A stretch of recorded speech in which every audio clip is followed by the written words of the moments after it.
Over the years, I've learned that giving back and being to service to other people has greatly enhanced my fulfillment in life. And I wondered, why does that happen? We intuitively understand the reason behind giving and its effect on us, but why does it actually happen? What happens in our body, in our minds, and maybe even spiritually? So I went out to find out, and I've learned that people who release the neurochemical oxytocin tend to be kinder to others and tend to live more satisfied lives. And as we age, the oxytocin in our brains release more, which explains why older people tend to give more. But do we have to be older to experience that? Is there a way where we can experience that level of life satisfaction now? I'm Thomas Edwards, creator and author of The One Up Effect, helping top performers have fun becoming their best self through purpose, play, passion, and performance. In this video today, I'm going to share with you why giving and the daily release of oxytocin is the secret to living a happier, more satisfied life right now.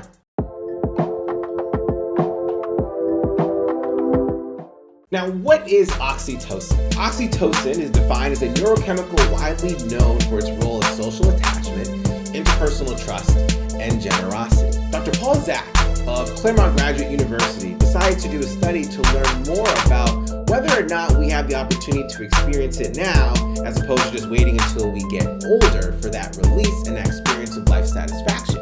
He says the participants in our study who released the most oxytocin were more generous to charity when given the opportunity and performed many other helping behaviors. He said, "We have previously shown a link between how kind and generous people are, known as pro-social behaviors, and the release of oxytocin. Seniors spend more time volunteering and donating a larger proportion of their income to charity than do younger people." So we wanted to see if there was a neurochemical basis and a correlation for these behaviors. Now, the researchers recruited more than 100 people between the ages of 18 and 99, and they were shown a video about a little boy with cancer, which they had found out before that just watching this video had a neurochemical release of oxytocin. They took blood before and after watching the video to determine the change in oxytocin. This is what Dr. Zak said. Participants had the option to donate some of their earnings from the study to a childhood cancer charity, and this was used to measure their immediate pro-social behavior.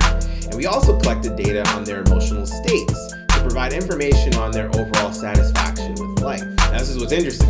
He says that the people who released the most oxytocin in the experiment were not only more generous to charity, but also performed many other helping behaviors. This was the first time that a distinct change in oxytocin has been related to past pro-social behaviors.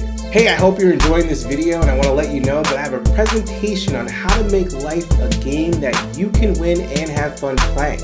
And if you want free access to it, you can click the link below in the description, or you can wait until the end of this video, or you can directly go to thomasedwardsjr.com/webinar, and you can watch it there. The finding that helping people improves our own personal health and well-being and life satisfaction is consistent with what's typically talked about in faith traditions and other philosophies.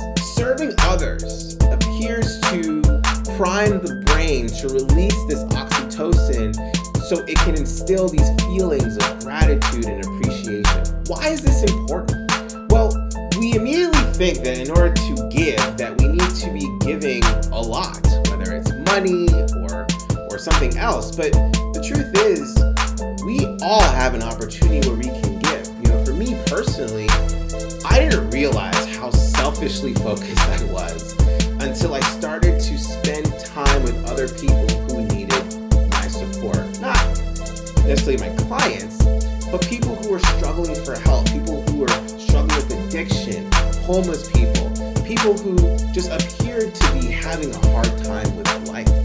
And just reaching out, just extending a hand and finding an opportunity to be of service to them, whether it's by helping, listening, giving them, donating food, energy, time, or even just a hug.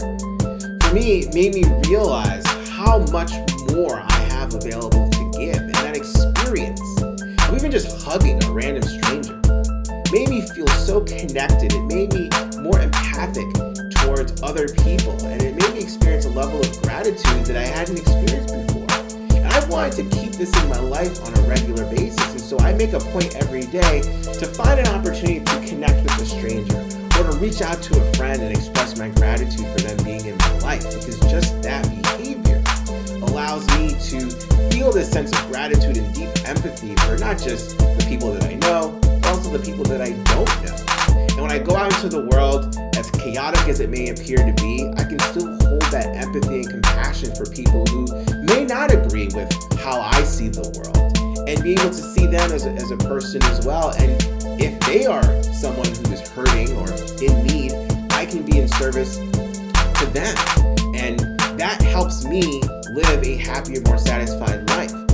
I'm still young. I don't have to be older to be in a place where I can give. I have opportunities to give more. And so what I want and invite you to do is to try to instill a practice, ideally daily, to give something of value to someone else, whether you know them or not. It doesn't have to be money or physical resources. It could be a word of affirmation. It could be a word of appreciation. Sharing with a friend how grateful you are to have them in your life. Maybe reaching out and saying, hey, are you okay? Do you need any help? Do you need someone to talk to? I'm here to listen. It gives us this opportunity where our brains can release this oxytocin, which then instills these feelings of empathy and gratitude, and we start to see, just through the habit of giving, how our lives are so abundant and how we can be more satisfied and happy right now, today. And we don't need to wait until years down the road to experience this. But this is what I think. Comment below, let me know what you think about it. Did you understand the idea of oxytocin before this video? And do you see how it can actually enhance our lives if we're able to practice this and instill this on a regular basis? Do you find opportunities where you can give to others, whether you know them or not, on a regular basis? What are some ways in which you give to others? Comment below, inspire some people that may be having trouble with finding ways where they can provide value. I hope you found that video fun and useful. And if you want to get that free presentation on how to make life a game that you can win and have fun playing, click the link below. And if you want to watch another video that's fun and useful, click the link right over here. Go ahead, it's right there. Click it. I'll see you there.